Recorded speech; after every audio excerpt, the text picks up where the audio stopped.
자, 여러분, 이번 시간은 지난 시간에 이어서 우리 이제 경종할 차례죠. 페이지로서는 이제 605쪽이 되는데, 경종 때부터 이제 영조, 정조, 순조, 헌종, 철종 3대 63년간 세두정치 시기까지, 그때까지 한번 훑어보죠. 우리 이제 페이지가 605쪽인데요. 그쪽부터 이제 경종, 붕당정치사 속에서 현종 때까지는 정책적 대결 정도로 본다. 이렇게 긍정적으로 기능할 때로 보고, 반면에 숙종 때부터 변질된다 그랬죠. 일당 전제화의 추세가 나타난다. 경신환국, 기사환국, 갑술환국, 병신처분, 정유독 때, 이거 모두 숙종 때 있었던 일이다. 지난 시간에 했었는데, 자, 이번에 우리 이제 경종을 한번 보시면요. 경종은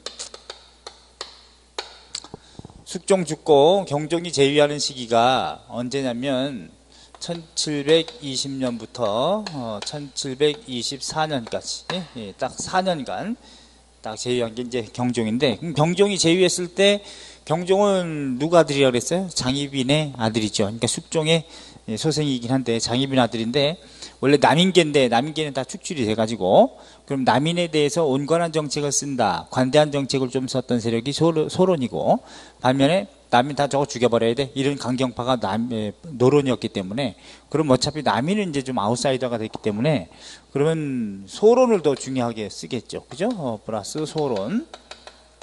그런데 노론이 가만히 있겠느냐? 그렇진 않겠죠. 가장 그래도 롱타임으로 권력을 유지했던 애들이 노론이기 때문에, 그러면 노론도 있긴 한데 소론을 더 우세로 한다. 이런 가운데 터진 일이, 노론과 소론의 대립 속에서 터진 일이 두 가지, 신축옥사하고 이민옥사가 터집니다. 신축옥사, 첫째, 신축년에 옥에 연루돼서 이제 죽은 사건인데, 신축옥사는 다른 말로 신축사화라고도 이렇게 부르긴 하는데 1721년이에요. 그러니까 경종 즉위 다음에 경종 1년이 되는 거죠. 왜냐하면 이때 유년 증언을 하게 되니까. 신축옥사, 그 다음에 두 번째가 이제 이민옥사라고 그래가지고 이민년에 또 옥에 연루돼서 죽은 사건 1722년. 가불병정 무기경신 임계 이렇게 되니까 이거 우리가 합쳐서 신임옥사 이렇게도 불러요. 경종 때 있었던 일이다, 이렇게 보시면 되는데, 그럼 신축옥사라고 하는 건 이제 구체적으로 뭐냐면 노론이 반격을 하는 겁니다. 그래서 노론이 신축옥사에서는 노론이 이 경종한테 강청하기를 강요하는 거죠. 거의 전하 세제를 책봉해 주셔서 세제 책봉을 요구해요. 그래서 된단 말이야. 그러면 세제라고 하는 것은 뭐냐면, 야, 이게 왕 즉위한 다음에 바로 왕한테 딱 그렇게 주장하는 거죠. 전하 세제, 곧 연인군을 다음 보위에, 왕위에 오를 사람으로 지금 공포해달라라고 요구하는 거니까, 노론 대신들이 야밤에 찾아옵니다.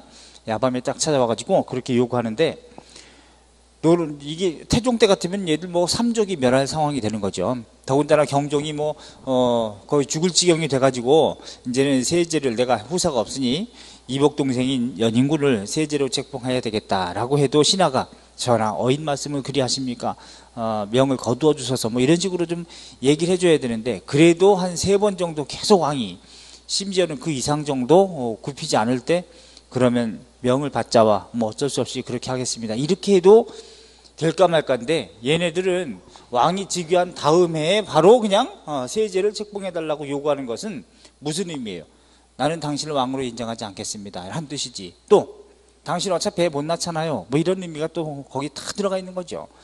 당신 허수아비니까 그냥 물러나세요, 이런 의미가 들어가는데, 그래서 세제 책봉을 요구하는데, 노론이 자기네 가지고는 안 될 것 같으니까 대비의 수결까지도 받아요. 대비.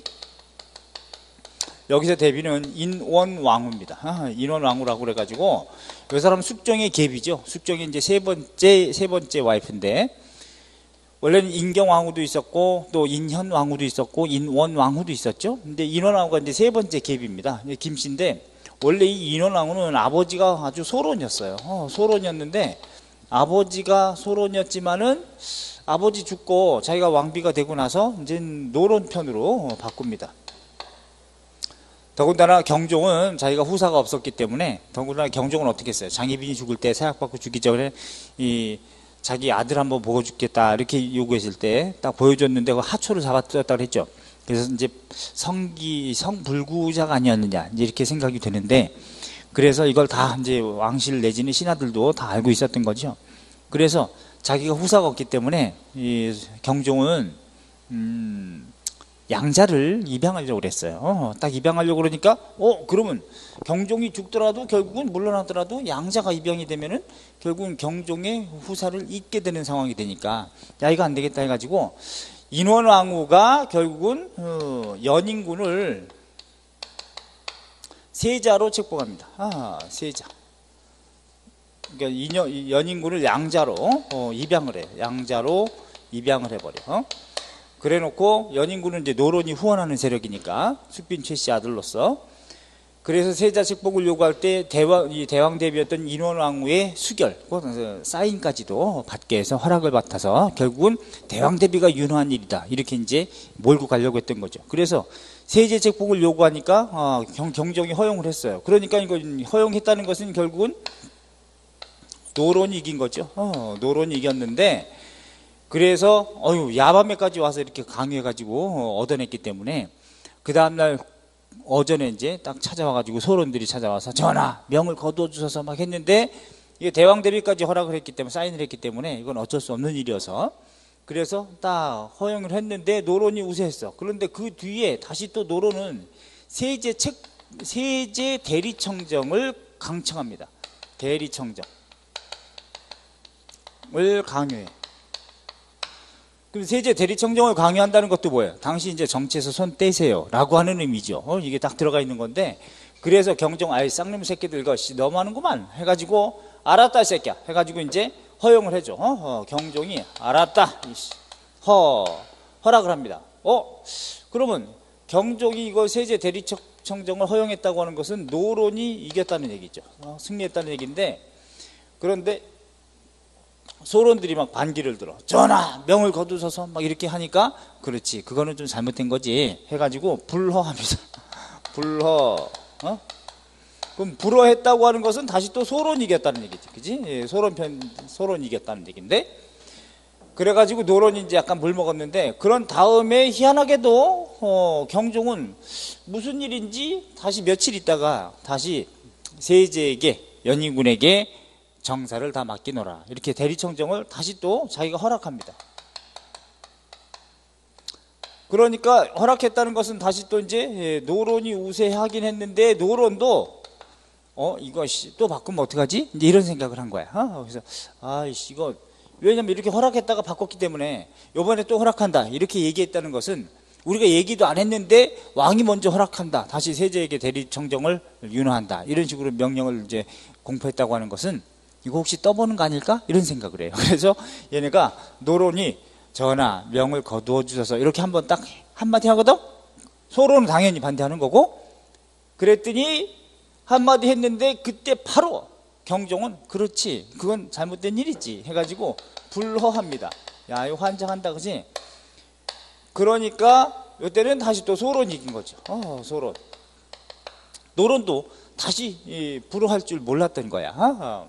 이제 이렇게 했던 건데, 결국은 소론이 이제 이긴 상황이 돼버렸어요. 소론이 딱 이겨놓고, 소론에서는 이제 뭐라고 하느냐. 전하, 이 잡것들을, 여기서부터 세제 책봉을 요구했던 노론 대신들, 예컨대 이명, 이건명, 김창집, 조태채, 요 4명의 간신들을 사형을 처해서 죽이거나 아니면 유배 보내야 합니다. 뭐 이렇게 강청을 합니다. 그러니까, 그렇지. 그것도 해가지고, 결국은, 노론 유배가, 이래서, 노론은 유배.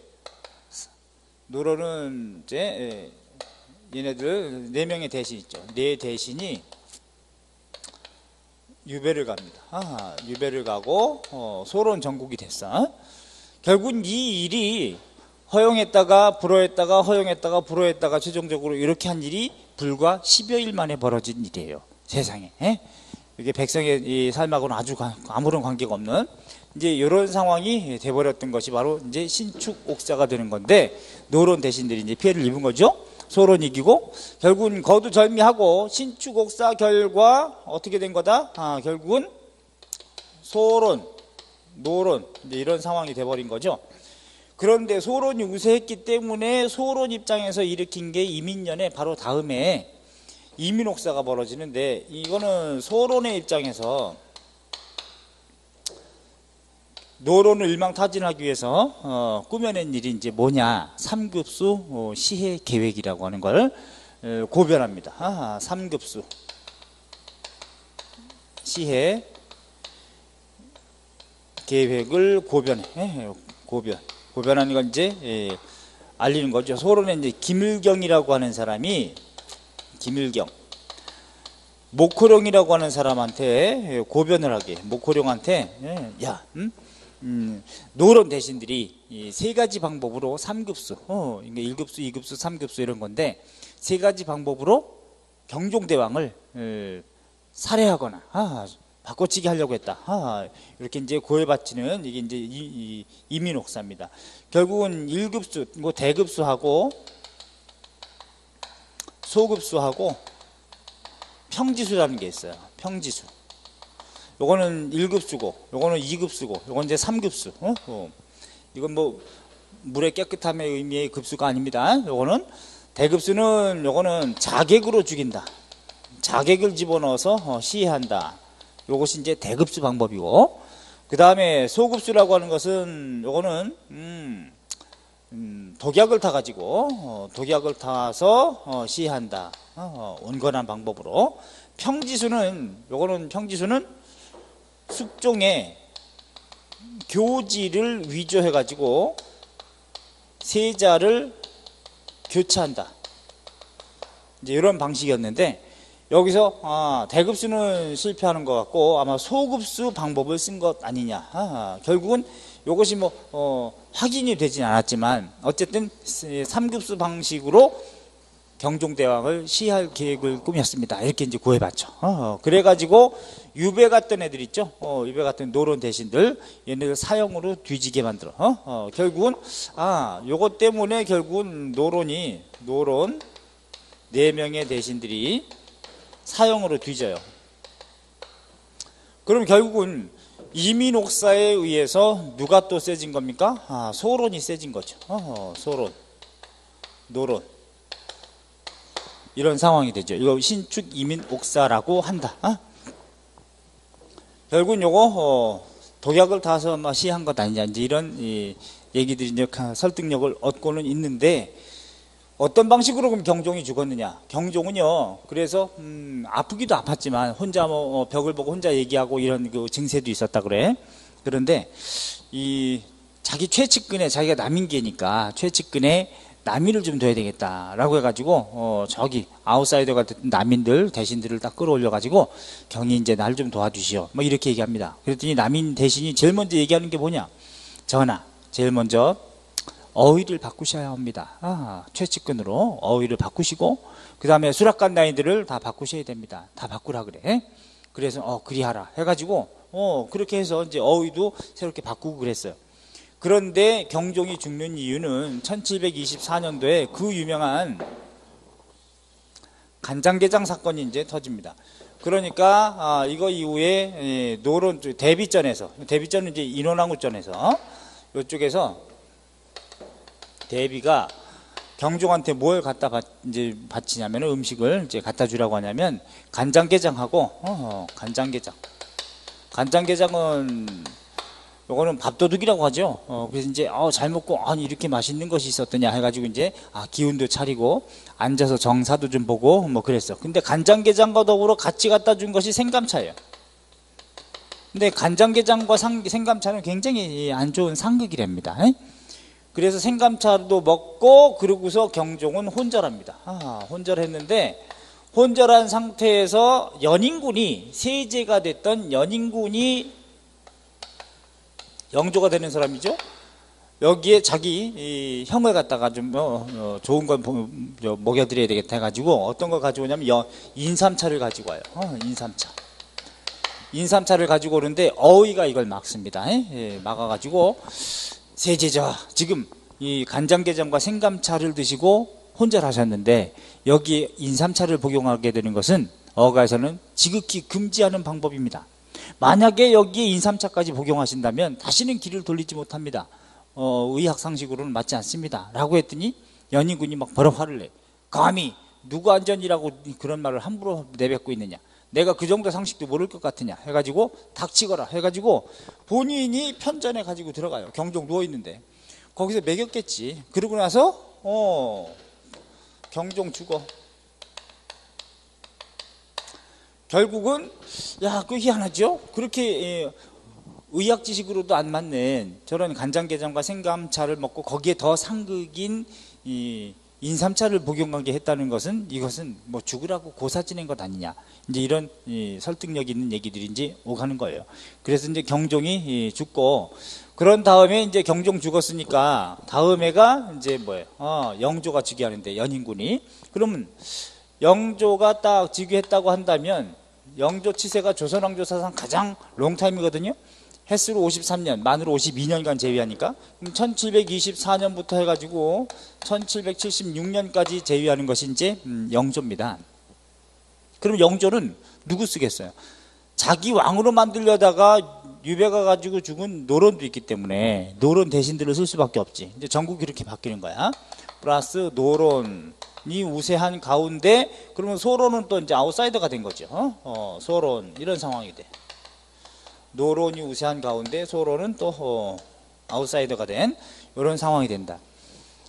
그러니까 소론의 입장에서는 경종대왕이 돌아가신 것은, 흉한 것은, 이것은 연인군도 연루가 돼 있고 노론이 한 일이다, 이렇게 이제 막 주장하게 되는 거죠. 독살이다, 이런 주장도 하고.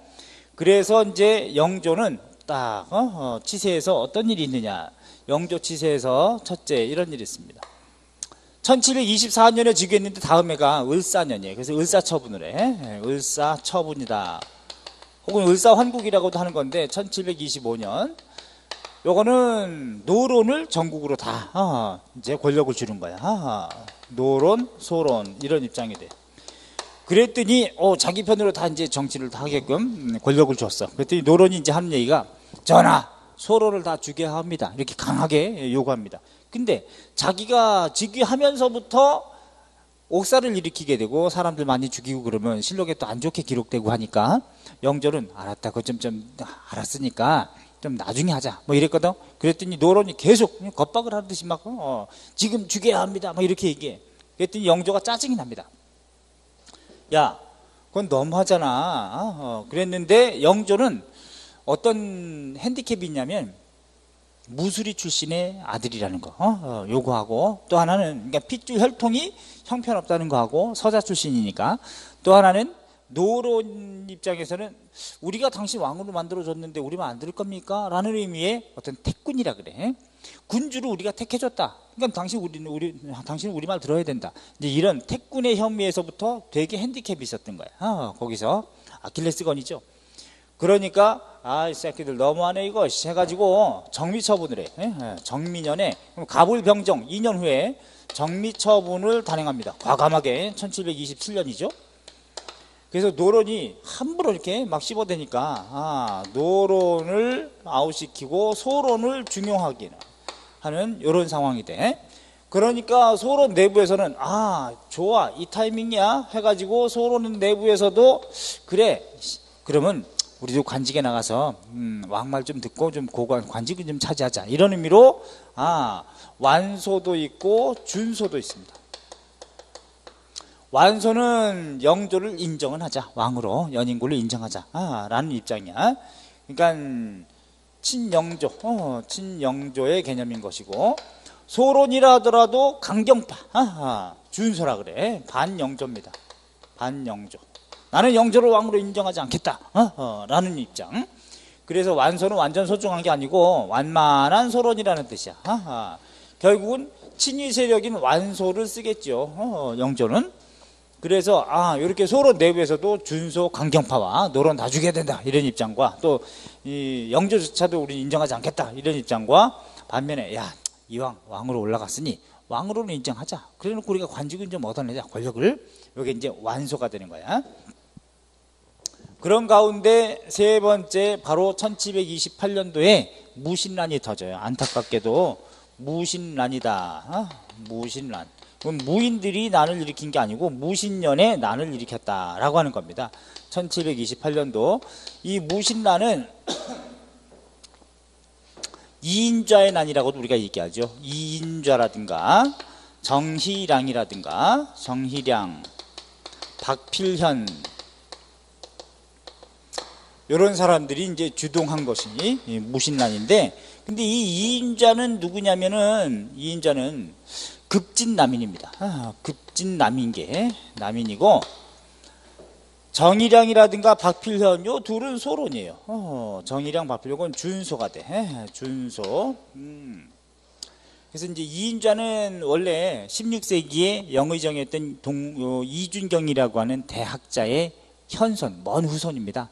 그런데 경상도 출신이었지만 이준경이 16세기에 뭐라 그랬냐면 붕당정치 선조 때, 붕당정치가 극에 달할 무렵에 아주 당쟁이 막 심하고 그렇게 싸울 때 선조한테 직언을 한 사람이에요. 전하, 지금 젊은 선비들이 당을 만들어 가지고 서로 군자당 소인당하고 쌈박질하고 하는데 나중에 필히 큰 화근이 될 것입니다. 이걸 제어하지 않으면 큰일 납니다. 뭐 이렇게 얘기하거든. 그래 놓고 그것이 걱정스러워 가지고 나중에 자식들한테도 그래요. 니들은 앞으로 관직에 나가지도 말고 그냥 농사만 짓고 땅을 물려줄 테니 농사만 짓고 은둔하고 살거라. 안 그러면 생명을 보존하지 못할 것이니라 라고 해가지고 저기 어디로 들어가서 살려고 하냐면 속리산에 충청북도 보은 있죠. 속리산 계곡에 들어가서 살게. 화양동 계곡 근처에. 그 근처에 이제 땅을 마련하고 집사한테, 집사가 그럽니다. 이인자의 아주 16세기 할아버지였던 이준경이 경상도 출신인데도 불구하고 여기 속리산이야. 근데 자기 아주 말 잘 듣는 집사한테 거의 얘기한단 말이야. 유언을 남겨. 아들들한테도 이 집사 말을 듣거라. 얘 말을 듣거라 했는데, 이 집사가 이준경이 죽은 다음에 그 자식들한테, 아들들한테 서방님, 저한테 얼마를 마련해 주십시오. 무슨 일이냐? 막 했더니, 예, 선친의 유언이십니다. 해가지고 이때는 효가 뭐 중요한 상황이었으니까. 그래서 이제 돈을 딱 마련해 주니까 집사가 집을 나가요. 집을 나가서 이런 한 1년 동안에 도망간 줄 알았어. 그러고 나서 다시 돌아가지고 너 어디 갔다 왔느냐? 그랬더니 예, 선친의 유언이십니다. 비밀입니다. 하고. 그래 놓고 또 집사가 서방님 땅을 팔아 주십시오. 딱 그래. 뭐라? 그랬더니 예, 선친의 유언이십니다. 해가지고 이런 해가지고 땅을 팔아줘. 그랬는데 또 없어져. 그랬다가 2년 있다가 돌아와. 너 이놈의 새끼 어디 갔다 왔느냐? 했더니 선친의 유언이십니다. 서방님 이번에 논을 팔아 주십시오. 뭐라? 했더니 선친의 유언이십니다. 뭐 그래가지고 이런 해가지고 또 이제 논 팔아줘. 또 3년 있다 돌아와. 아니 이 새끼 너 어디 갔다 왔어? 서방님 밭을 팔아 주십시오. 뭐라? 선친의 유언이십니다. 밭을 다. 그래가지고 집만 놔두고 다 팔아. 그래놓고 다시 또 떠나갔다 와. 그래놓고 몇 년 있다가 또 와. 그래놓고 이제 이 새끼 이제 팔아줄 것도 없다. 그랬더니 서방님 저희를 따르십시오. 뭐라? 해가지고 따라갔더니 속리산 근처에 기존에 팔았던 땅이며 뭐 이런 것들 있죠. 이거만큼 거기다가 다 또 땅을 사가지고 집을 지어놓고 준비하고 있었던 거예요. 그래놓고 평생 관직에 입사하지 말거라. 목숨이라도 보존하려면 이렇게 예언한 사람이 이준경인데, 아이고 그 이준경의 현손이었던 이인자가 바로 난을 일으키는 거예요. 주동해가지고 급진남인. 그래서 이게 충청북도지 않습니까? 청주 지역을 장악을 합니다. 청주. 그 다음에 정의량 같은 경우 이제 대구에서 들고 일으키고, 박필현도 일으키려고 했는데 전라도로 또 관직이 또 발령나는 바람에 얘는 뭐 성공하지 못하는데, 어쨌든 이래가지고 안성까지 와. 무신난으로 인해서 경기도 안성까지 진출을 합니다. 진출하는데 결국은 관군에 의해서 이게 이제 무마가 되거든. 자, 그런 다음에 여기에 확인해 보니까 의금부에서 추국하고 사건 진상을 조사해 보니까 여기에 소론도 있고 남인도 급진 남인도 있고 막 그렇거든요. 이건 결국엔 낭중지추라고 할 수 있겠지. 이인자 같은 경우 야 이거 개기지 말라고 했는데 이때 또 개기냐.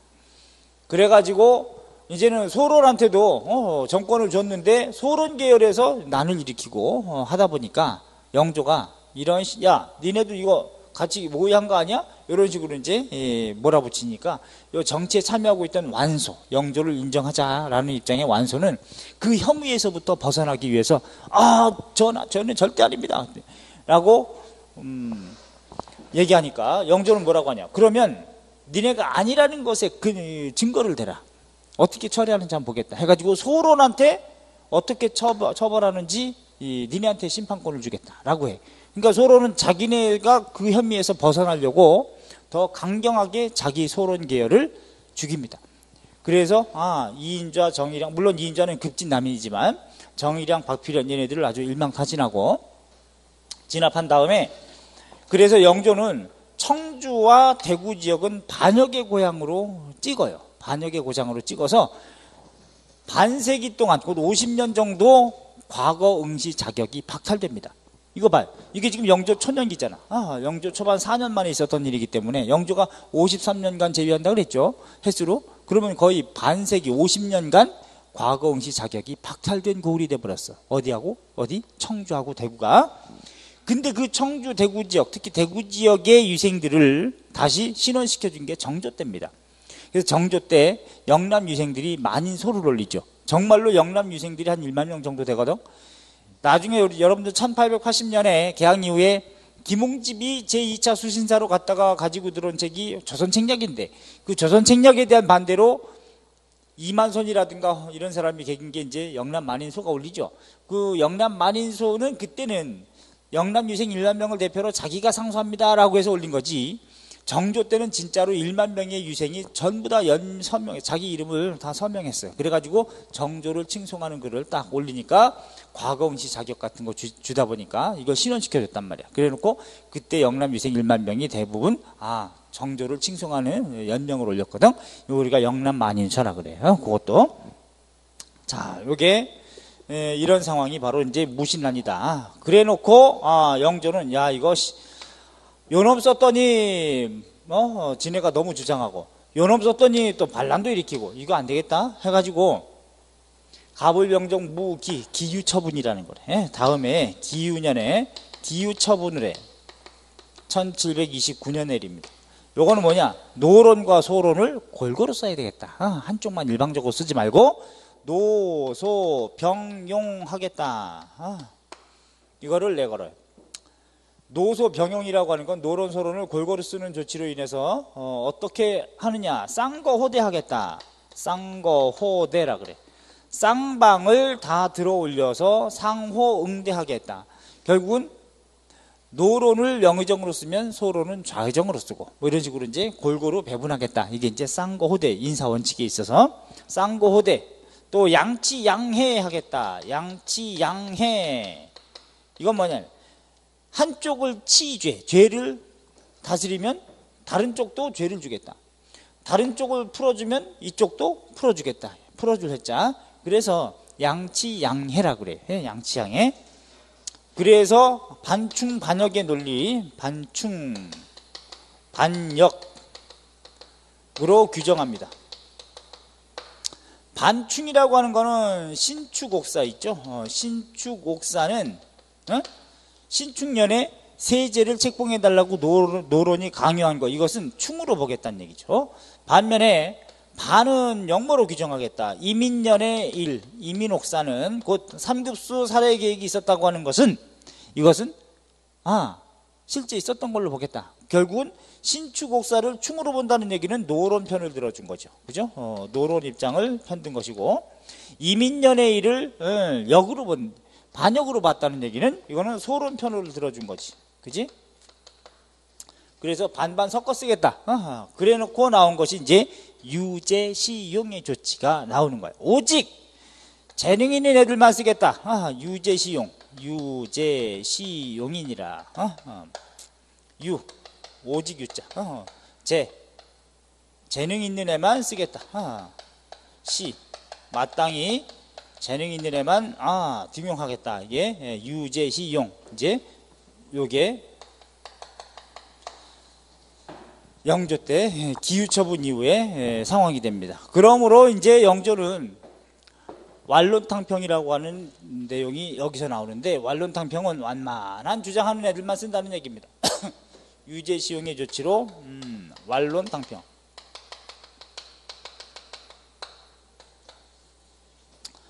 온건파만 쓴다는 얘기인데, 조제보합론이라 그래. 조제보합론에 입각해서 약방에서 조제할 때 강한 건 다 빼죠. 강한 건 빼고, 이게 약방의 종이라면 이런 마이신도 있고, 이런 약, 이런 약, 이런 약 이렇게 골고루 있어야지. 여기에 청산가리 하나 강한 거 있으면 어떻게 돼? 완전히 다 이거 듣지도 않고 다 작살나죠. 그러니까 이건 빼겠다는 얘기예요. 강한 건 뺀다. 결국은 완론탕평이라고 하는 건 결국 뭐냐면, 노론을 위주로 하되 완소, 얘네들만 쓴다는 얘기입니다. 준소, 얘네들은 빼고, 강경한 애들은 빼고. 그래서 사이클상 요렇게 주장하는 애들이 있죠. 전하 요런 애들, 요런 애들만 쓴다는. 전하, 신의 생각은 너 그만해라 해가지고 다 막는 거죠. 전하, 이런 애들 다 빼는 거야. 노론 중에서도 강하게 요구하는 애들, 준소 중에 개기는 애들 다 아웃시키고 그냥 말 잘 듣는 애들, 요런 애들만 쓴다. 완만한 애들만 쓴다는 거. 요게 영조의 완론탕평이에요. 완만한 애들만 쓴다. 그런 주장하는 애들만.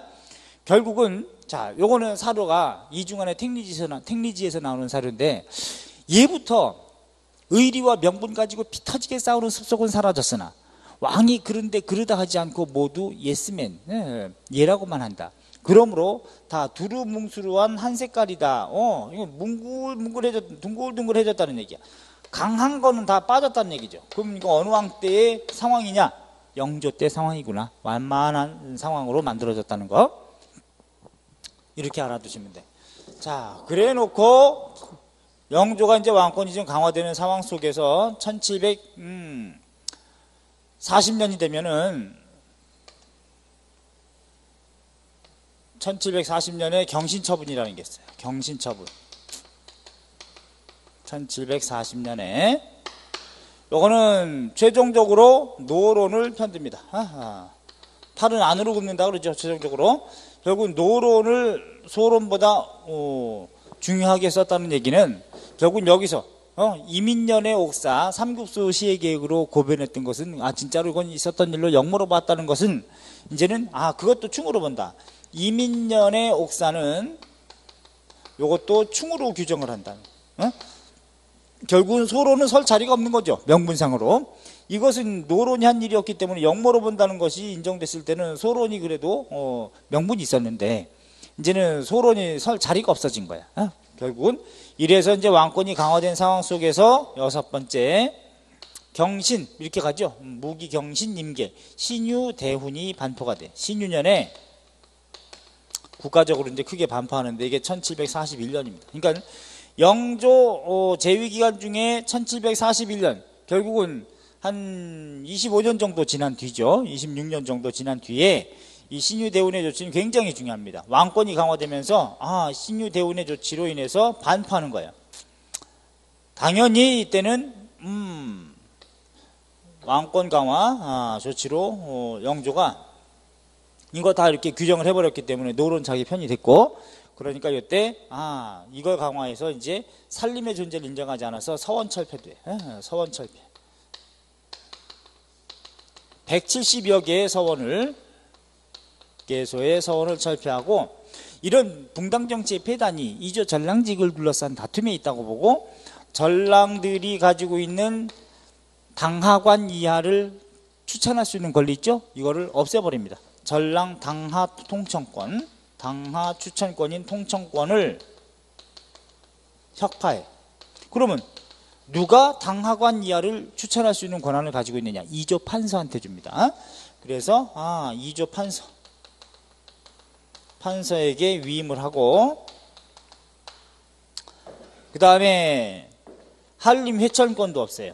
한림이라고 하는 것은 예컨대 사관들도 이제 뽑아서 추천하는 회천권도 혁파하고, 이제는 소시법이라 그래서 소시법, 시험으로 선발합니다. 시험으로 선발하더라. 그 다음에 전랑자대제 같은 경우도 좀 혁파하고 일시적으로 이제 이런 일이 신유대운에 줬죠. 그래서 이제 이렇게 왕권이 강화된 가운데 7번째 그 다음에 있었던 것이 바로 뭐냐, 탕평비를 세우게 되는 겁니다. 탕평비를 건립하더라. 성균관 반수교 앞에 지금도 있죠. 성균관대학교 들어가다 보면 이게 1742년에 주의불비 내 군자지 공심이요 비이불주식 소인지 사의라. 그 두루두루 주자 두루두루 원만해서 주의불비 비교는 이제 차별하지 않는 거, 차별하지 않는 것은, 불비한 것은 군자의 공정한 마음이고, 비이불주 비교해가지고 차별을 두고 원만하지 않은 것은 곧 소인의 사사로운 마음일 뿐이다. 이렇게 해가지고 탕평비를 건립합니다. 그 다음에 8번째 이런 걸 토대로 해가지고 속대전을 또 속대전 정비하는 거예요. 편찬 1746년에 속대전. 그러니까 속자가 들어가는 거 웬만해서는 영조 때라 그랬어, 그지? 예, 속육전 제외하고, 속육전은 태종 때라 그랬죠. 속대전, 속오래의, 속병장도설 모두 영조 때. 자, 이러다 보니까 이걸 토대로 해가지고 9번째 실시하는 것이 균역법이에요. 균역법. 1750년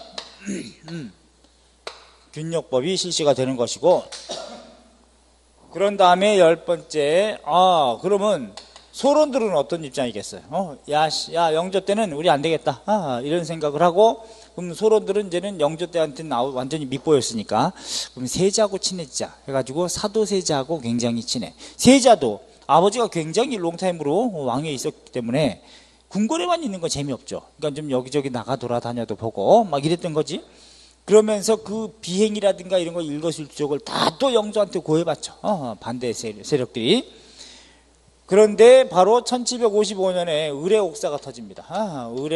을해년에 옥사.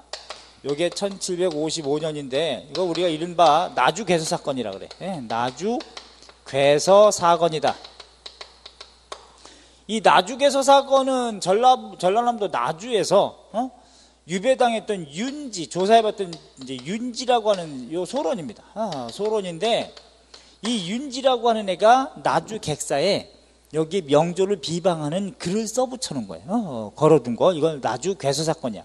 근데 윤지가 있음을 확인했는데, 윤지라는 사람이 누구냐면 소론으로서 요 1725년에 영조 즉위 다음에 을사처분으로 노론이 우세하고 소론 아웃사이더가 됐을 때 그때 유배당했던 사람이에요. 근데 바로 기후처분에 의해서 반역으로 하고 양치 양에 쌍거 호돼가지고 노론도 풀어주고 자기네도 풀어준다고 막 했는데 자기는 아직까지도 여기서 나주에서 유배 생활했던 거야. 1725년이니까 유배당한 것이 30년간 유배지에 있으면서 풀어주지 않으니까 빡 돌았겠지. 그래서 여기에 영조를 비방하는 글을 써붙였는데, 이거 가지고 또 소론 윤지가 있음을 밝혀진 다음에 아이고 이런 소론 작살납니다. 이제는 재기불능의 상태가 돼.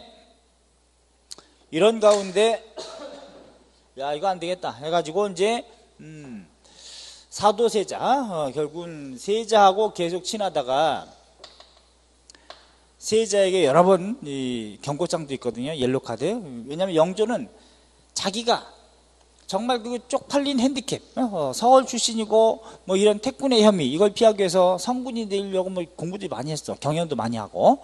영조는 재위기간 중에서 가장 많은 경연을 한 사람이에요. 3,000번 넘는 경연을 했으니까. 근데 세자는 공부하기 싫거든. 그러니까 뭐 밖에 나돌아다니고 이러니까 경고장도 있었는데, 결국은 이모년에 어떻게 하느냐, 화변을 당해요. 세자가 1762년의 일입니다. 요거는 사도세자, 뭐 나중에 죽은 다음에 영조가 시호를 붙인 게 사도긴 하지만, 세자, 사도세자를 뒤주에다가 가두지, 그지? 뒤주에 가둬서 물 한 모금 주지 않고 만 8일 만에, 곧 9일째 되는 날 죽게 만드는 뒤주 안에서, 요게 바로 이모 화변이라는 겁니다. 그러면 뒤주 안에서 만약에 이게 영조가 여기에 뒤주 안에서 들어갔다고 한다는 것 자체가 여기다 집어넣어서도 안 되는 거죠. 만약에 여기 들어갔는데 아바마 용서하소서 아바마마 막 이랬는데 영조가 용서해줬어. 그럼 나왔어. 그럼 나오면 신하들한테 무슨 꼴이 됩니까? 이게 국왕의 자세가 나옵니까? 나중에 국왕이 됐어도 저 뒤주에 들어갔다 나온 사람이야 이렇게 씹어댈 거 아니야. 결국은 그렇게 행동을 했다는 영조도 문제가 큰 거죠. 사실은 사도세자의 행동도 문제가 있지만 아버지였던 성정을 보고 공부도 좀 하고 적절히 좀 했어야 되는데 이런 것도 이제 결국은 둘 다 폭주기관차로 이렇게 달려간 거지. 더군다나 사도세자의 비행을 겁나게 이렇게 고해바친 사람이 누구냐? 바로 영조의 계비였던 정순왕후입니다. 정순왕후. 경주 김씨야. 경주 김씨. 근데 사도세자의 장인이 누구냐? 정순왕후하고 또 경주 김씨하고 상극인 사도세자의 장인이 바로 홍봉한이죠. 홍봉한. 그래서 이 홍봉한을 우리가 뭐라고 그러냐? 북당이라고 그러고 그 다음에 정순왕후 쪽을 남당이라고 그래요. 그래서 이제 북당과 남당으로 이렇게 서로 나뉘게 됐는데 홍봉한 같은 경우에 사도세자의 비행을 어쨌든 좀 감싸줄 수밖에 없죠. 왜? 자기 사위인데, 자기 딸내미 남편인데 그렇다고 좋아한 건 아니에요. 그래서 이제 뒤주에다가 가두자고 한 사람 자체도 홍봉한입니다. 그래놓고 놀러 가지. 사도세자가 죽을 때. 그럴 때 사도세자의 아들, 그게 바로 누구예요? 정조죠. 이산. 할아버지한테 가가지고 할바마마 뭐 이렇게 막 애원하고 그럽니다. 사도세자가 뒤주에 갇히는 그날 뒤주에 끌려가기 전에 또 이번에 아버지 호출이 있다고 하니까 느낌이 이상했는지 이 정조 안고 그래요. 세손 자기 아들 어린 아들 안고 애비가 오늘은 느낌이 이상하다 해가지고 가거든. 갔는데 뒤주가 딱 대기하고 있으니까 직감하죠. 뭐 용서해달라고 해도 닥치거라 해가지고 집어넣었단 말이야. 그래놓고 만 8일 만에 죽게 만들어. 그래놓고 자기는 아들 죽여놓고 사도라는 시호를 내립니다. 그래서 사도세자가 되는 거죠. 생각할 살자에 애도할 도자. 그래놓고 너는 왜 애비 가슴에 대못을 박았느냐 해가지고 뭐 자식을 좀 이렇게 원망하지만 결국은 죽은 자식은 누구 때문에 죽었습니까? 아버지가 죽인 거죠. 이런 상황이 참 비극으로 끝난다. 이게 조선 왕조 내밀한 상황이 이래. 그러니까 그 사도세자의 아들이었던 이산 정조는 결국은 이런 붕당 정치 구조 속에서 자기 아버지도 뒤주에서 죽는 그런 모습까지도 목격한 정조는 이거 어떻게 살아남아야 되나 이 생각을 할 수밖에 없지. 근데 어쨌든 영조는 인조 같진 않아서 자기 손자를 보호해 줍니다. 그럼 정조가 세손으로서 세자로 나중에 왕으로 올라가면은 또 전국을 주도했던 노론은 이거 피바람이 불 수밖에 없겠죠. 하기 때문에 세손을 죽이려고까지 했어요. 정조를. 근데 살아남았고 영조가 좀 보호도 해줬지. 요게 이제 인조와 영조의 다른 점이다 이렇게 봐야죠. 인조는 자기 장손까지 다 죽였는데 영조는 그러진 않았죠. 자, 이런 가운데 1776년에 결국 뭐다? 영조 죽고 정조가 즉위하게 된다. 그죠? 정조. 자, 그럼 이제 정조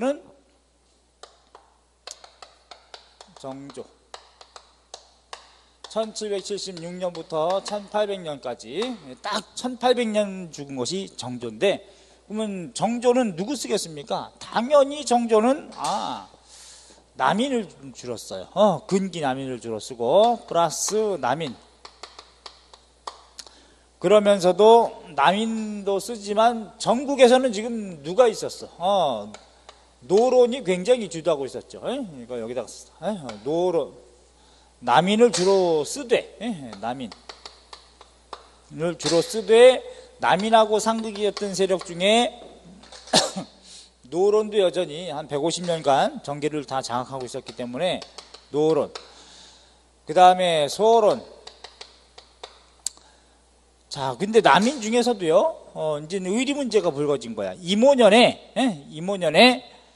우리 아버지 돌아가신 거 요거 니네 잘못했다고 얘기해라 뭐 이런 개념으로 이제 남인 중에서도 C파가 있습니다.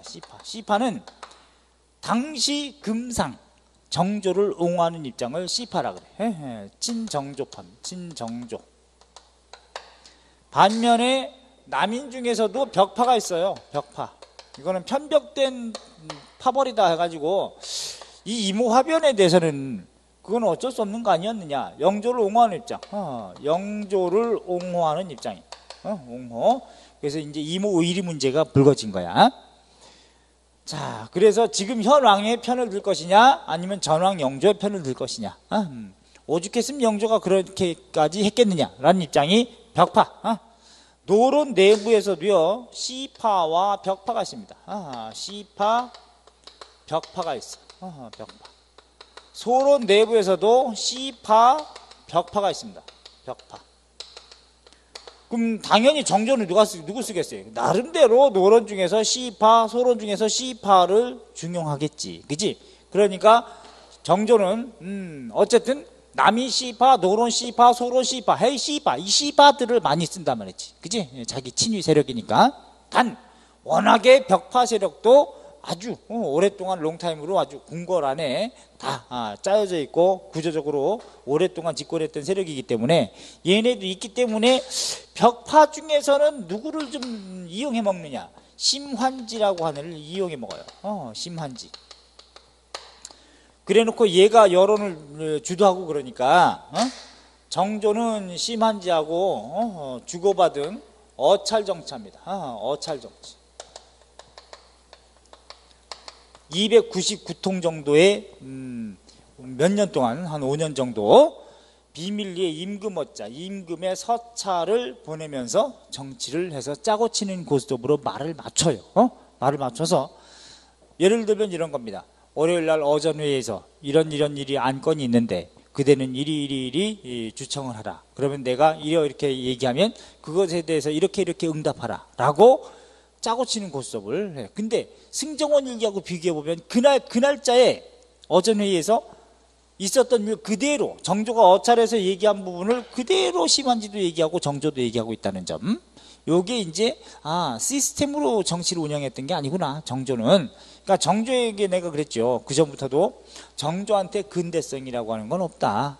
단지 조선 봉건 왕조 시기에 어떤 다른 왕들보다는 좀 더 르네상스적인 요소는 있지만 이게 뭐 근대적인 요소는 정조도 여전히 왕이기 때문에 아직은 좀 어렵다 이렇게 봐야죠. 그렇다고 제가 뭐 노론 벽파를 편드는 건 절대 아닙니다. 요 아주 잡놈들이지. 노론 벽파는 우리 역사상 잡놈이라고 봐야 돼. 권력을 가지고 나라 팔아쳐먹었으니까. 근데 정조는 그 편지를 보내면서 뭐라고 하냐. 이 편지는 보자마자 반드시 불태우라 라고 하거든. 그런데 그 불태우지 않고 편지 받은 날짜를 시각까지 봉투에다가 적어놔. 결국은 자기도 보험을 든 거죠. 심한지도. 왕이 이렇게 해서 난 이렇게 했을 뿐이다 라고 한 거지. 결국은 그거를 심한지 아들이 어떻게 봐요. 아들이 보고 그 아들이 비밀을 발설을 해. 근데 그 발설된 내용이 또 정조 귀에 들어가. 그러니까 정조는 또 편지를 보냅니다. 그래놓고 뭐라고 보냈냐. 요즘에 곧불이 심하다고 하는데 곧불은 감기죠. 인삼 몇 뿌리를 넣었으니 잘 다려 먹으라. 처음엔 그렇게 근엄하게 얘기해. 그래놓고 그런데 너 내가 분명히 이거 태우라고 했잖니. 근데 안 태워가지고 너랑 나랑만 알아야 되는 말이 네 아들이 그걸 발설해가지고 그것이 내 귀에 들어왔다. 이런 해가지고 뭐라고 이런 호로자식 호로자식아 뭐 이런 식으로 욕을 해요. 그러니까 한문으로 근엄하게 글을 쓰는데 편지를 그 당시에 막 빡 돌아가지고 다혈질인데 정조가 이거 보면 다혈질이야. 그래서 빡 돌아가지고 우리말로 욕이 딱 한자로 떠오르지가 않은 거야. 그러니까 이런 호로자식이라는 말을 한글로 쓰고 그런 다음에 다시 또 가슴을 진정해가지고 한문으로 문장을 써나가. 그러니까 정조는 굉장히 다혈질이었다. 정조는 동이 틀 때까지요 잠을 청하지 못했어요. 왜냐하면 워낙에 이 독살 위험도 있고 살해 위험도 있고 강하기 때문에. 정조는 즉위하자마자 편전에까지 왕의 침전에까지 자객이 들었어. 그걸 이제 물리쳤기 도망가고 그랬는데 그럴 정도로 굉장히 그 위협을 당하고 또 정조는 워낙에 똑똑하긴 했습니다. 얼마나 똑똑했느냐. 자기가 처방전까지도 약국에서 처방전까지도 자기가 직접 처방을 할 정도로 그렇게 의학 지식이라든가 이렇게 박학다식하긴 했어요. 자 그러면서 이제 할아버지 대에 아버지까지 죽은 이런 정치 구도를 보고 어떻게 하면 왕권을 좀 강화하고 체제를 좀 안정적으로 유지할 것이냐, 이게 이제 관건이겠죠, 정조 입장에서는. 그래서 정조는 공부도 열심히 하고, 세손 때부터 이제 할아버지 마음에 들게끔 공부도 열심히 하지, 자기 아버지 같지 않게.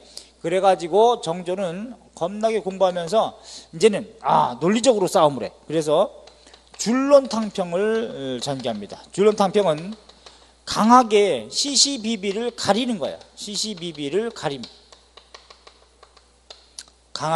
강경하게 시시비비를 옳고 그린 것을 파악하는. 그러니까 영조 때는 완론탕평이라 그래가지고 강하게 얘기하는 애들 막 눌렀죠. 우리가 두더지에서 이렇게 뿅뿅뿅 쳐가지고 못 나오게 막듯이, 전하 됐다, 전하 됐느니라, 어허, 이렇게 눌렀어 이게 영조는. 근데 정조는 그렇지 않아요.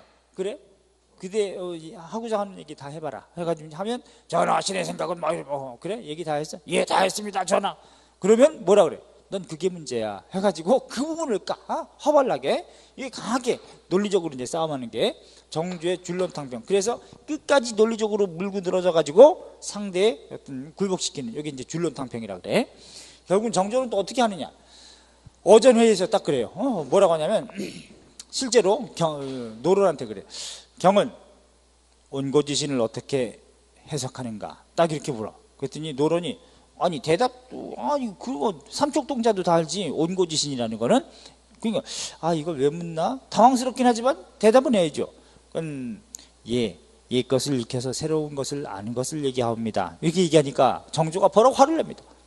뭐야, 지금 그것은 삼척동자도 다 아는 대답 아니냐, 내가 그걸 몰라서 경한테 묻는가, 경의 학식이 그거밖에 안 되는가, 요즘 시국과 관련해 가지고 해석을 그렇게밖에 못하는가 해가지고 막 화를 내고, 여기서 그만해 해가지고 팍 차고다가 그러면 거기 그거를 답을 주지 않아요. 답을 주지 않고 정말 시체말로 졸라 쪽을 주고 막 나가. 그러면 거기서 참석했던 다른 대신들도 저 새끼 때문에 이거 분위기 뭐야 이런 이제 생각을 갖게 만들죠. 물론 지들도 모르는데. 그러면 정조는 답을 줘야 될 거 아니야. 내가 뭘 잘못했는지 얘기를 해줘야 되는데 얘기를 안 하고 그냥 나가. 그러면 시체말 이런 거죠. 지나가는데 학생 보고 너 어제 행동 그게 뭐야? 하고서 이렇게 딱 지나가. 딱 화를 내고. 그러면 어제? 자기 생각, 자기 어제 행동을 반추해보는 거죠. 돌이켜보면 항상 24시간을 선하게 사는 건 아니잖아. 그러면서 뭐 침을 한번 뱉을 수 있고 욕을 할 수도 있는데 그러면 내가 침 뱉은 걸 봤나? 그럼 내가 욕한 걸 들었나? 이렇게 이제 자기 약점을 알고 있다라고 하는 듯이 그렇게 행동을 하게 하는 게 바로 이제 정조 스타일. 그냥 강하게 시시비비를 가리는 거. 이게 이제 준론탕평이라 그래. 논리적으로 그렇고요. 그래 놓고 정조는 준론탕평, 강경탕평이라 그래서, 그지? 예, 강경탕평.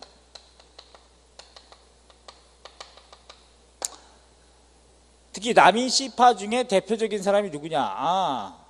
이가환이라든가 최재공이라든가, 이 사람은 꼭 기억해둬야 돼. 또 정약용,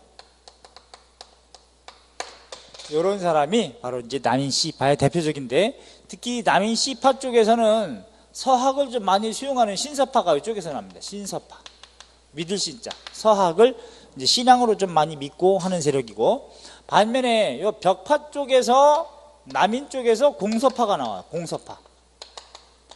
서학은 아주 배척하고 공격하는, 얘네를 우리가 공서파라고 하는데, 그 보수 세력이죠. 요게 바로 이제 안정복이 대표적이야. 안정복. 결국 이익의 제자 중에서 성호 이익의 좌파, 그 진보 세력을 우리가 신서파, 반면에 성호 이익의 보수적인 세력 제자, 우리 공서파, 안정복. 심지어 노론보다도 더 남인 벽파는 남인 시파를 공격해 되기도 합니다. 그럴 정도로. 이게 어쨌든 정조 때 전국이 이렇게 흘러간다는 거하고, 또 우리 정조 때 반드시 알아야 되는 게 이제 이런 거죠. 군사일체론을 강조, 그지? 군사일체론, 군주와 스승은 하나다, 일체론. 살림을 부정합니다. 살림을 부정을 하고, 스스로 계몽군주를 좀 자처했다고도 표현하고, 그 다음에 또 규장각을 설치한다든가. 규장각, 원래 규장이라고 하는 건 하늘에 지혜를 상징하는 별을 규장이라 그래요. 그래서 귀장각이라고 하는 거 창덕궁, 원래 귀장각은 숙종 때도 당연히 있었는데 왕실 서고에 해당됩니다. 그런데 이 귀장각을 강화도에다가 이제 귀장각 외각을 짓고 거기에 왕실 도서 또 뭐 인장 이런 것들 이제 보관하는 의궤 이런 것들 다 그쪽으로 옮겨놨던 거죠.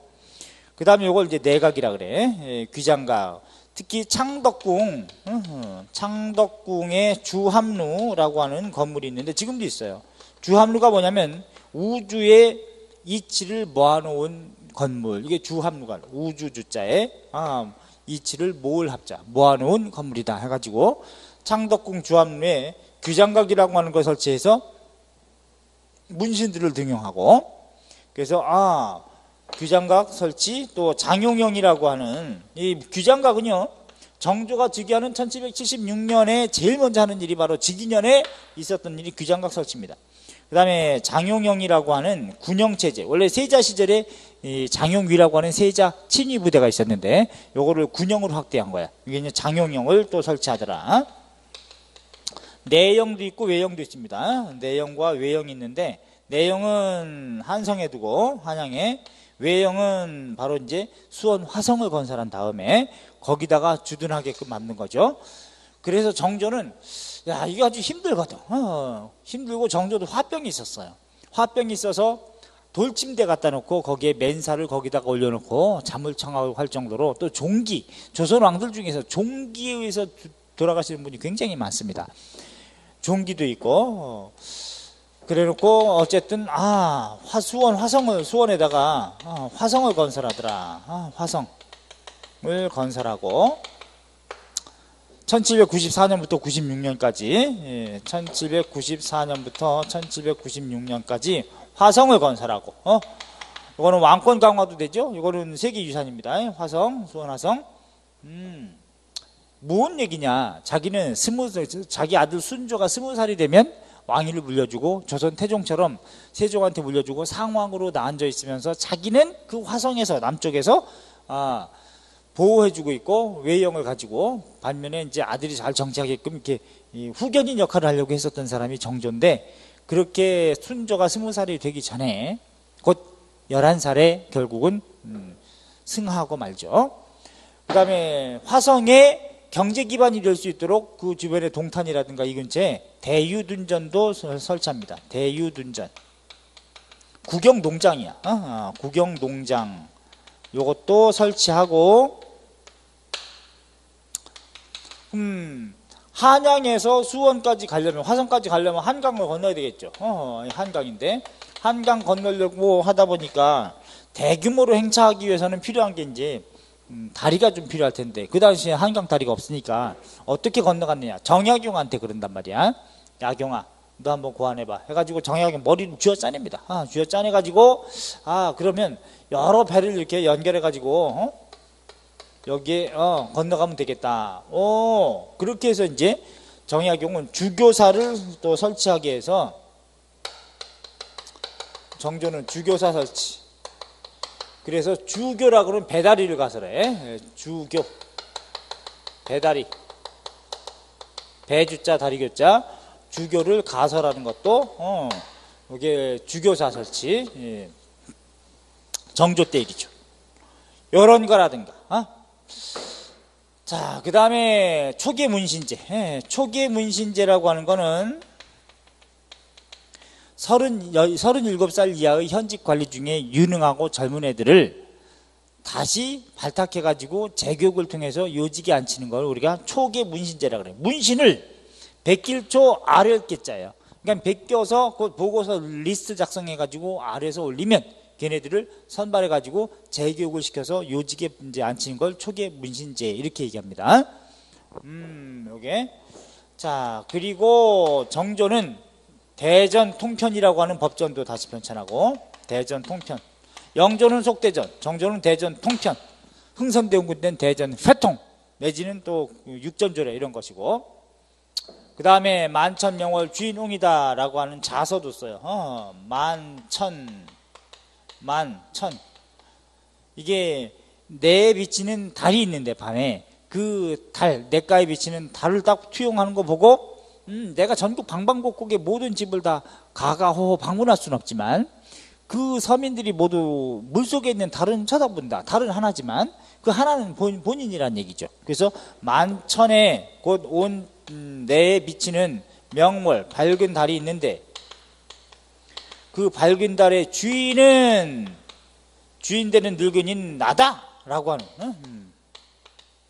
주인옹 이렇게 만천명월 주인옹 이렇게 자서를 써가지고 붙여놨어.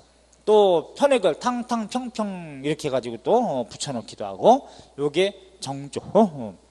근데 정조도 1800년에 되는 상황에서 또 정조는 요거는 알아야 되겠네, 그지? 신해 통공에 좋지. 신해 통공이다. 1791년 신해년에 유구이전을 제외한 모든 시전 상인이 가지고 있던 특권인 금난전권이 있죠. 금난전권을 철폐합니다. 아하. 금난전권을 철폐하는 조치. 그거 상업 자유화 조치죠. 단 유구이전은 제외한다는 거. 이제 유구이전 제외. 그래서 이제 시험에 항상 많이 나오는 게 유구이전을 포함한 모든 시전 상인의 금난전권을 철폐했다면 이따고 내면 안 돼. 큰일 나. 유구이전을 제외한다는 건 명심하시고. 그러면 상업 자율화 조치죠. 상업 자율화 조치로 인해서 유구이전의 금난전권을 시전 상인의 금난전권을 폐지하면 유구이전을 제외하더라도 그렇다면 독점에 의한 물가 앙등은 막을 수 있는 장점이 있기 때문에 그래서 근기 남인들, 곧 경기도 근처에 포진하고 있는 수원이라든가 남양주시라든가 포천이라든가 철원이라든가 이런 근처에 있는 남인 계열들을 보호하기 위한 조치였다는 얘기예요. 이게 금난전권 철폐. 그리고 문체반정이라고 하는 것도 또 있는데 그런데 1791년 신해통공이 있었던 이 해에 불행하게도 이런 일이 벌어집니다. 좀 자리가 없네. 영조권 좀 지울까요? 영조권 지우고 1791년 정조 15년에 1791년에 예컨대 신해통공도 있었죠. 신해통공도 있었는데 불행하게도 진산사건이라고 천주교 박해가 있어요. 진산사건. 천주교 박해 사건이 있습니다. 그 전라도 진산이라는 곳에서 윤지충이라든가 윤지충, 권상현 얘네가 폐제 분주했어. 폐제. 부모의 제사를 폐하고 폐제. 분주. 신주를 불살라버릴 분자. 신주를 불사르고 미사를 거행하면서 천주교식으로 제사를 봉행했던 이런 일들이 적발이 된 거예요. 우리가 진산사건이라고 합니다. 1791년. 이래가지고 이런 해가지고 이제 윤지충 권상현을 죽이거든요. 이래서 이거 우리가 뭐라고 하느냐 신해박해라 그래요. 신해박해.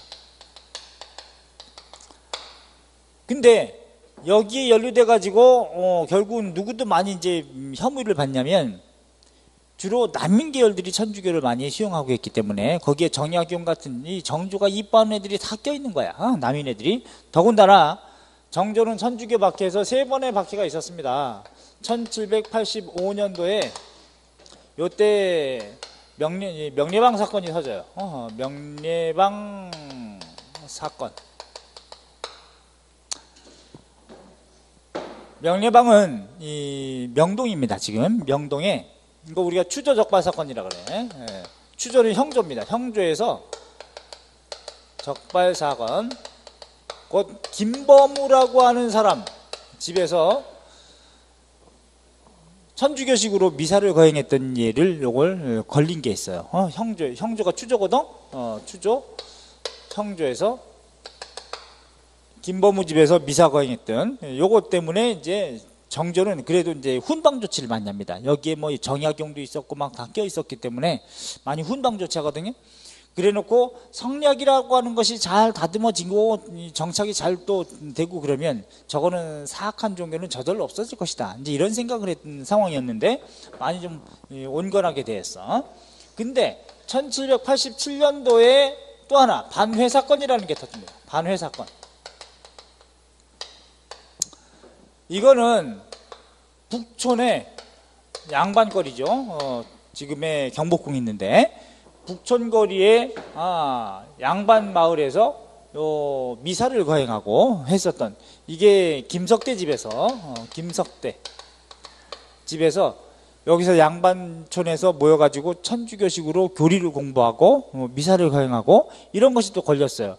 요것도 이제 크게 처벌하진 않았지만 신해통공 때는 얘네들 이제 폐지문주했던 사건 때문에 윤지충 권상현을 죽이거든요. 이게 신해박해라 그래. 그러니까 정조 때 천주교 박해와 관련해서는 요 세 가지가 있습니다. 천주교 박해. 근데 더 컸던 것은 이제 언제야? 세도 정치 시기에 크게 있었던 거죠. 그죠? 신유박해. 그러니까 신신기, 그 다음에 기유박해, 병호박해, 병인박해. 병인박해는 물론 흥선대원군 때 있었던 일이지만, 자, 이런 일들이 바로 정조 때 있었구나. 그런데 이런 신해박해가 있었던 1791년에 남인들이 노론에 의해서 탄압을 받게 되니까, 공격을 받으니까 정조는 이거를 좀 전국을 변화를 시키기 위해서 어떻게 하느냐, 문체반정을 내걸어요. 1792년에 바로 다음에 문체반정, 문체를 똑바로 바로잡아라 라고 허벌나게 깐 거야. 결국은 근엄하게 왕도문학을 하라. 왕도문학. 내가 그랬잖아. 정조한테 근대성은 별로 없다고. 왕도문학을 강조한 거. 성리학적으로. 결국은 문체가 박지원이 그 당시에 블랙홀이었어요. 블랙홀. 물론 정조는 박지원을 이뻐했지만, 그래서 모든 문체를 박지원을 막 따라서 하고 그러니까, 자, 박지원이 예컨대 자기 친구였던, 또 6살 많지만 친구로 먹었던 홍대용이 먼저 죽는데, 실학자죠?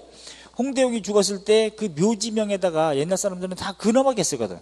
공은 하늘이 주신 성품으로 근엄했으며 청렴하고 뭐 이렇게 막 무겁게 쓰는데, 박지원은 그렇게 쓰지 않습니다. 어떻게 쓰냐? 자기 내면에서 나오는 창발적인 그 감성을 그대로 묘지명에 써요. 실제로 있었던 일 중에, 그땐 다 통금이 있었으니까. 그래서 통금이 있어서 뭐 지금으로 말하면 이제 경찰들이 딱 사람들 이렇게 돌아다니면서 있나 없나 확인하고 그러는데, 그걸 피해가지고 청계천에 숨었던 거야. 청계천 풀숲에 숨어가지고 여기 숨었더니 오리가 있었던 거예요. 오리가 꽥꽥대는데 걔네 소리를 냅니다. 같이 대화한다고 꽥꽥꽥꽥꽥 이렇게. 그래놓고 그때가 너무 술 먹고 재밌었는지 그래놓고 걔네들을 경찰을 따돌리고 그런 다음에 포졸들을 따돌리고 오리하고 대화하던 것을 잊었는가? 나는 그걸 잊을 수 없네. 이렇게 자기의 그 아름다웠고 그 재밌었고 정말 순진무구했던 감성을 그대로 묘지명에다가 그대로 적어. 그러니까 사람들이 봤을 땐 파격이죠. 그래서 와우. 그래서 이제 이 박지원이라고 하는 사람은, 이게 조선이라고 하면 정조는 조선을 지켜야 되는 왕이죠. 근데 박지원은 우주적인 생각을 하고 있었던 사람이야. 하기 때문에 문체가 굉장히 창발적이었다고. 심지어 박지원은요, 과거를 시험 보러 가는데 과거 시험 문제가 자기가 쓰고 싶은 문제가 아니에요. 그래서 답안지를 내지 않습니다. 그냥 와요. 결국 이제 아주 음서로 이제 음직으로 저기 현감 정도, 안의 현감 정도는 잠깐 나갔다 왔지만, 어쨌건 박지원의 글을 사람들이 블랙홀처럼 다 따라하니까, 거기 이제 노론 자제들이 많았거든. 하니까 노론 애들이 이제 또 남인들을 공격하는 빌미로 천주교 사건 가지고 물고 늘어지니까, 박지원은 이뻐했지만 다른 노론, 박지원은 뭐 중앙 정치에 있었던 사람은 아니기 때문에, 그래서 노론 애들 박지원 따라 쓰는 그걸 까기 위해서 니네 문체 똑바로 안 써? 해가지고 문체를 바로잡아라 라고 딱 전국을 바꾼 거야. 니네도 잘한 거 없어? 이런 식으로. 이거 봐봐. 91년, 92년이잖아. 결국 문체반정이라고 하는 거는 왕도문학을 강조하기 위한, 그 사상적으로 물들면 안 된다고 하는 그런 문제도 있지만, 남인을 보호하기 위한 목적이 있어요. 남인 시파를 보호하기 위한 목적이 있는 거야. 고대 정치 술수죠. 그 다음에 신해통공의 조치, 이거는 상업 자율화하면서 두 가지, 상업을 자율화시켜서 자율화, 근기 남인을 보호하기 위한 조치도 있지만, 이때 금난 정권 가지고 있었던 시전 상인들이 정치 자금줄이 됐던 게 바로 노론하고 정치적으로 결탁이 됐었거든. 그래서 노론의 정치 자금, 억제 그런 의미가 있어요. 그러니까 노론을 까기 위한 그런 목적도 신의 통공의 조치도 있다. 자, 여기 이제 정조, 그러면서 이제 화성이 이제 1794년부터 96년까지 화성을 건설하는데 결국은 1800년에 5회 연교의 자리에서 1800년 5월 회, 회는 금음 회자예요. 5월 금음 마지막 날 경연의 자리에서 하교하기를 정조는 뭐라고 하냐? 정조는 또 어떤 정책을 썼냐면 공노비도 이 산노비도 모두 노비와 주인과는 신분적으로 그런 관계가 아니라 이 계약 관계로 바꾸려고 그랬어요. 이거 고공 관계라고 하는데 노비를 해방시키려고 했고 계약 관계로 바꾸려고도 했었다고. 그럼 산노비까지 해방시킨다? 장난 아니죠, 양반들이. 여기에 결정적으로 1800년 5월 금음 5월 금음 해자 마지막 날 음력으로 금음의 경연의 자리에서 경연의 자리에서 왕이 정조가 하교합니다. 뭐라고 하냐? 내가 이 정도로 이제 왕권이 강화됐고 이랬으니 또 순조도 11살이나 됐고 앞으로 10년 정도만 잘 챙겨놓으면 뭐 굴러가겠다 이렇게 생각을 하고 이참에 1800년에 영조가 1741년에 신유대운을 반포한 것처럼 자기도 뭔가 하려고 했던 거야. 자, 여기서 결정하자. 우리 아버지 예컨대 1762년에 이모화변으로 돌아가셨던 그 사건에 대해서 할아버지였던 영조가 너무한 처사였다라고 너네가 규정을 하자. 그러면 처벌하지 않을 테니 그렇게 결정을 해다오. 그럼 이제 기존에 사도세자주의에 들어가게 하고 뭐 영조를 이렇게 오죽하면 그렇겠습니까? 뭐 성심 상하지 마소서 이렇게 영조를 옹호했던 세력은 이모년에 그런 영조의 편을 들었는데 의리 문제가 불거지겠죠. 이모 의리 문제라고도 하는데 자, 그래서 여기서 이제 경연 자리에서 마지막으로 경고장을 날립니다. 하교하기를 이걸 내가 그건 잘못된 일이었다. 우리 정조는 자기 아버지를 이제 사도세자를 장헌대왕으로 추존하거든요. 장헌대왕이 그렇게 돌아가시게끔 만든 것은 잘못한 일이었다는 걸 발표하자. 그러면 끝낼 거니까 그걸로 처벌하지 않고 끝낼 거니까 이걸 딱 그렇게 규정하자라고 했는데 바로 이거 발표한 뒤에 12일 만에 죽습니다. 정조가 물론 아픈 것도 있었지만 급서거한다고. 그래서 정조가 죽은 것도 독살 아닐까 이런 얘기도 나오는 거예요. 왜? 정약용도 그 당시에 그랬어요. 정약용을 또 총애했잖아. 그러니까 정치적으로 정약용, 이가환, 최재공 이런 사람을 중요하게 여겼고 따로 이 정치는 하지 않았지만 박지원 같은 경우는 또 총애했다고 정조가. 근데 당색은 다르지만 정약용은 근경남인, 경기도 근처의 남인이고 박지원은 아버지가 당색이 노론이에요. 그래서 항상 조심했다고. 근데 정조가 마지막으로 경연 자리에서 이렇게 한 다음에 그리고 나서 이 정약용 같은 경우도 이런 반대파한테 몰려가지고 자기 경기도 마석에 은거하고 있을 때 거기 집으로 가 있는데 거기에 정조가 몰래 또 어차를 보냅니다. 몰래 어차를. 그러니까 심한지하고만 어차 보낸 거 아니에요. 다른 뭐 사람하고도 어차를 보냈는데 정조가 정약용한테 그래요. 편지를 보내서 약용아 너는 앞으로 보름 후에 보름은 15일이죠? 15일 뒤에 중이 쓰이려고 부를 것이니 대기하고 있으라. 너만 알고 있으라. 이렇게 얘기해. 그래서 정조가 아마도 홍문관 대제학 정도로 임명하려고 했었던 게 아니냐 이런 생각을 하는 거죠. 그래서 이제 정약용을 아주 중요하게 쓰려고 정약용도 막 준비하고 있는데 자기 부름 받고 올라가기 3일 전에 그 12일 만에 정조가 승하하고 맙니다. 결국은 정조가 죽고 정약용 바로 1801년에 유배당하죠. 전라남도 강진에 유배당한다고. 그래서 19년에 해배될 때까지 만 18년간 유배 생활했던 게 바로 정약용인데 그래서 이제 사람들은 노론 벽파에 해당하는 심한지가 정조하고 서로 상급 관계가 아니었다라고 이제 이렇게 편지를 주고받았으니까 그런 건 아니었다라고 얘기하지만 심한지의 최측근이 어의였어요. 어의였고 그 다음에 심한지는 정조가 죽은 다음에 정조의 정책을 정반대로 다 돌립니다. 하기 때문에 또 정조 친위 세력을 다 숙청하는 데 앞장서죠. 하기 때문에 결국은 어의가 저런 정조 심한지 정치적으로 상극이었던 정적이 정조의 내밀한 병세를 다 알 정도면 어휘도 심한지하고 최측근이기 때문에 한 방에 보낼 수 있다. 더군다나 한 방에 보낼 수 있는 계기 사건 같은 게 마련돼야 될 텐데 그건 아마 이 오회연교라고 하는 요것이 아마 결정적인 사건 아니었을까 이렇게 또 생각도 하는 겁니다. 물론 추정이죠. 그러나 정황으로 봤을 때 누가 어떤 신하가 내가 죽였다 이런 말을 과감하게 꺼내겠습니까? 안 하죠. 하나 기록은 없지만 추정으로 볼 때는 그럴 의문도 가질 수 있다. 자, 그런 다음에 이제 정조 죽고 순조, 헌종, 철종 3대 63년간 외척에 의한 또 나이가 어린 왕들이 있고 뭐 물론 나이 어리다고 다 왕권이 약한 것은 아니지만 약할 가능성은 큰 거죠. 어쨌든 또 말기적인 현상은 말기적인 상황이 또 나올 수밖에 없는 거니까 19세기 초에 63년간 외척 세력에 의한 비정상적인 정치 형태인 세도 정치라고 하는 것이 이제 불거진다는 겁니다. 자, 그래서 우리 정조 때까지 했고 그러면 경종 때 여전히 편당적인 조처입니다. 그 다음에 숙경, 영조 때 완론 탕평. 탕평을 처음으로 주장한 건 숙종 때라 그랬어. 박세채, 소론 박세채가 황극탕평론을 처음으로 주장했고 영조 때는 완만히 주장하는 애들만 쓴다. 완론 탕평. 정조는 강하게 시시비비를 가린다는 의미의 줄론 탕평. 강할 준자 써가지고 줄론 탕평. 그러나 그때 이제 잠복기죠. 붕당 정치 잠복기. 그리고 나서는 이제 정조 죽고 나서는 승하고 나서는 세도 정치 시기로 이어진다. 이렇게 보시면 돼요. 구도가.